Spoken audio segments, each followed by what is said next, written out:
Hey everybody, this is the Alex Manassa live from the basement, here to teach you some electronic circuits. So one of the first things that you ever do when you're learning electronics is how to simplify resistor networks.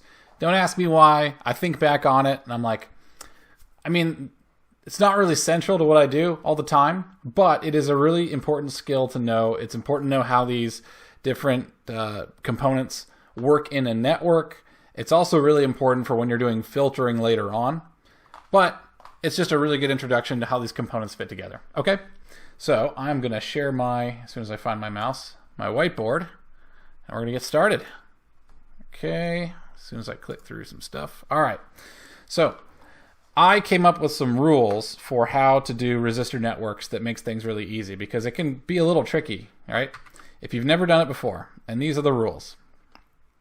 Steps for network simplification. You're going to identify all of the nodes in your resistor network, first off. If you can't do that, then keep working on it because it's the first thing that you need to do. After that, start at the beginning node and draw all the different ways that current could go. But pretty much what you're drawing is like, hey, if I was wandering through a maze, what are all the different turns I could make that would still get me to the end, right? Those are parallel paths, we call them. All right. So, and if two or more of those current paths start and end at the same node, then they're parallel. If the path begins and ends, or only has one current path in and one current path out, that's called series. And I'll show you what I mean. It's a little easier once I've illustrated it. So I'm going to start with a little simple circuit right here. Okay. I got one resistor there, another resistor here, and I'm going to put one resistor over here. All right, and we're going to name these resistors. If a resistor is not already named, go ahead and name it. I like to name them just R and then a number. In my blue pen here, I'm going to identify, starting at the beginning node here. Right? So the node is just an area that has a common electrical connection with no components between it.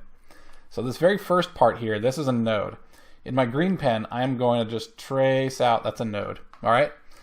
Now the second node is anything that is connected no interrupting, no components interrupting the connection, right? So this top right section there is a single node. And now you'll see the bottom section, this entire thing is also a single node. It is all connected. Okay, very cool. Now it's time for us to start identifying current paths. So let's start with our first node. Well, we see that there's a path right here. You can come in this way and you can come out through R1. So that is the second little rule here. If there's only one path in and one path out, then they're in series, right? So R1 is just going to be in series with whatever's next. All right. We're going to start with R1. All right. So that's where we're going to start with. No equivalency yet. We've only gone through one resistor. Now in this node here, it's going to come in through R1 and you could walk out through R2 or you could walk out through R3. Okay.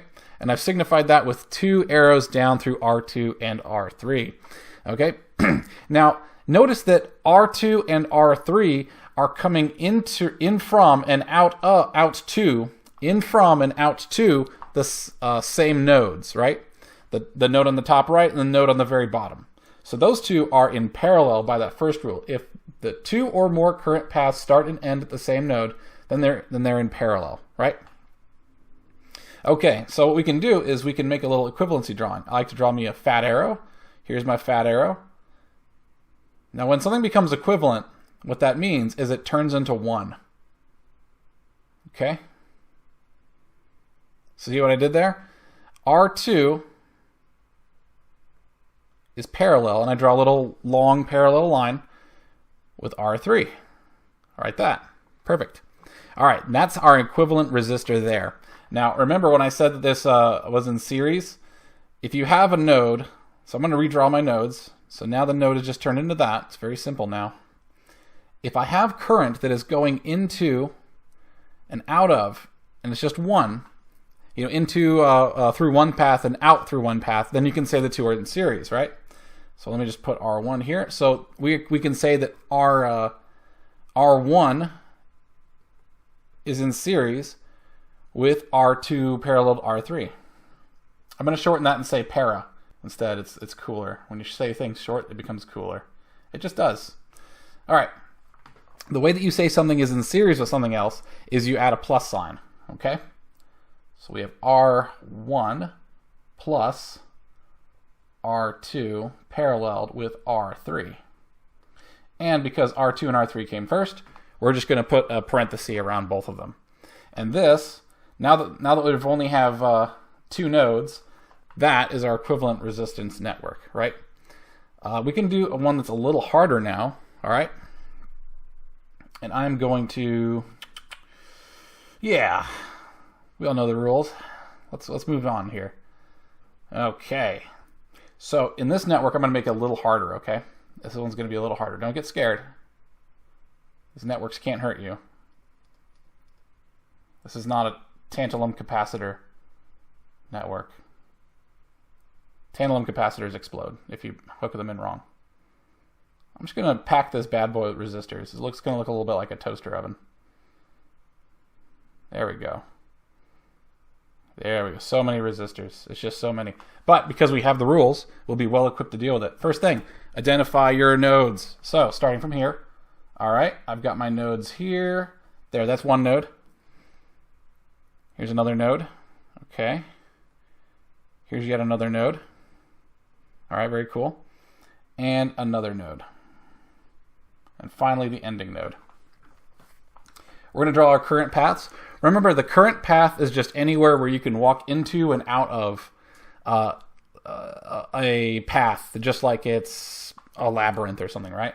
So we've got one current path through here, one path there, one path here. And you gotta, in your mind, you're sort of drawing from the start position, right here where it's start and then end.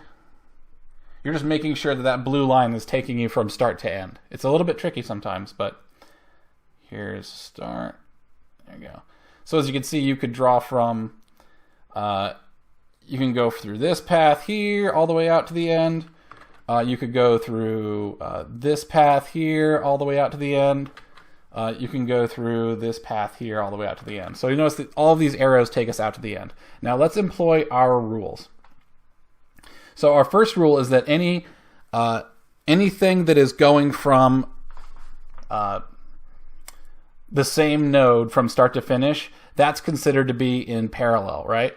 Okay, well, I'm looking at this first node here, and in this first node, I don't see anything that is starting and ending at the same node. You see that this, I'm going to start naming these R1, R2 at top, R3 there, R4, here's R5, and R6. So I don't see from the first node, you know, where R1, R4, and R2 all meet, I don't see any of them going from the same node and ending at the same node, right? So that one's going to be bust for now, but we'll go back to that in a minute. Now here at R2 to R3, on this node here, I'm seeing that we have a current path that's going into and out of, and it's only got one path, right? So that's a good opportunity for a series.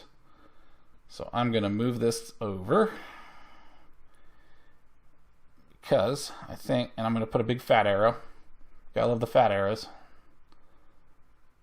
Okay, I'm going to start drawing the circle a little tighter, okay? You may have to squint, lean forward, make sure you're staying ergonomic. Okay. Okay, it's going to get a little sloppy. That's what hand drawing does. All right. This is R2 plus R3 now. You see what I did there? Because there is one path going in and one path going out, that means they're in series. R2 and R3 are in series. Okay, so now we can do this all over again. So now that I've made R2 and R3 have the become equivalent, we can redraw our nets here and we get a little bit of a bigger picture, see? See that? And we get this guy here, a trifecta over in the corner. Finally, another three-way junction here. And then finally the out. Okay, now we see that let me put all the names on here too. R4, here's R5, R1, and R6. Okay, now we see from our current paths, once we redraw them, that we've got a new opportunity because R4 and R2 in series with R3 are starting at and ending at the same node. Okay, so that means R4 is in parallel with the network of R2 and 3. All right. That brings us to, okay, that's R1. Down below is R6. Okay, And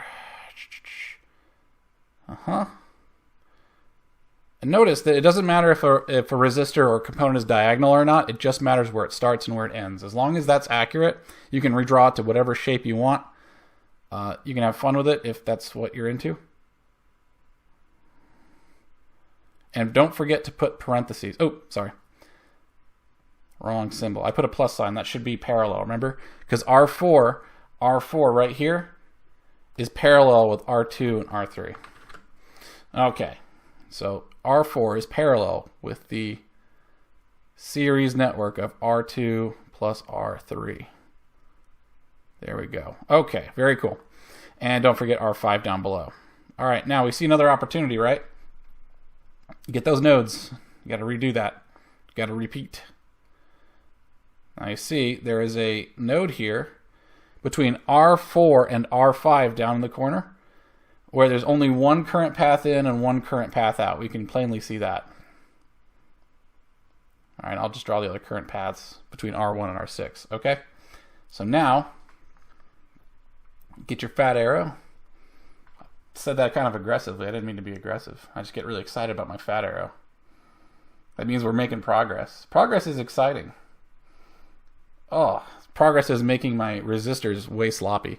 So we're going to do a series network now between R5 and that whole mess of R4 et al., right? I don't feel like repeating that name all the time. All right, so let's just draw R1 really quick. Here's R6. Let me just check my monitor to make sure my face isn't in front of this network. I still got a little bit of room. Very cool. All right, cool. All right, now we've got R4. Now we're rolling. Now, I'm going to need multiple lines here, so bear with me. R4. This is a little bit like that storybook Wonky Donkey where it just keeps getting longer and longer. Also, I didn't give myself a lot of room. I'll tell you what, let's make Fat Arrow go this way now. Yes, behold the power of technology. You can't copy-paste on a whiteboard, but you can this thing.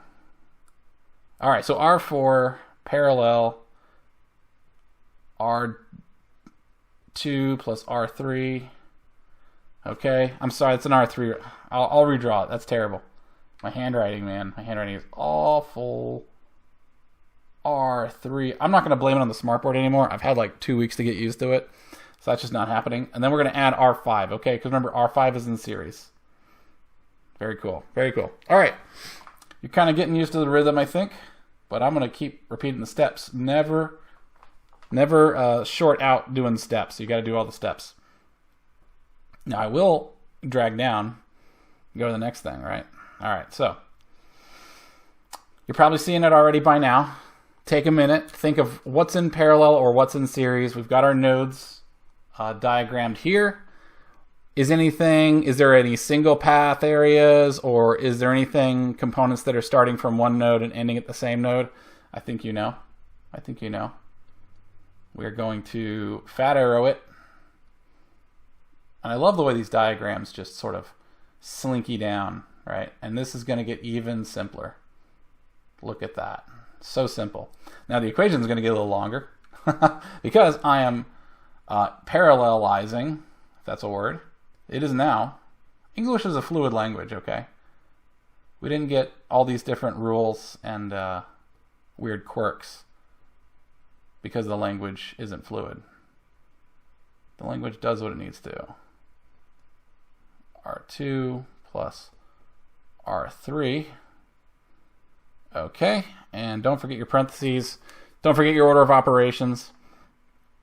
Pretty much the way it's going is like this, then this, and then this, and then this. All right, so there's R1, which is parallel to the network of R5, which is in series with the network of R4 paralleled with R2 in series with R3. All right, did you follow that? Don't worry. That's why we do things in steps, right? You have complicated problems, and you have to take it one step at a time. Now, this is R6 down here. Now, R6 is the one that has not been assimilated, but he's about to be assimilated, poor little bugger. Because, notice, we've got one current path in and one current path out. That means it is in series. So, ooh, fat arrow. I love how all of the mass of the circuit is now getting absorbed into the equation. It's really quite something. But look at the circuit now.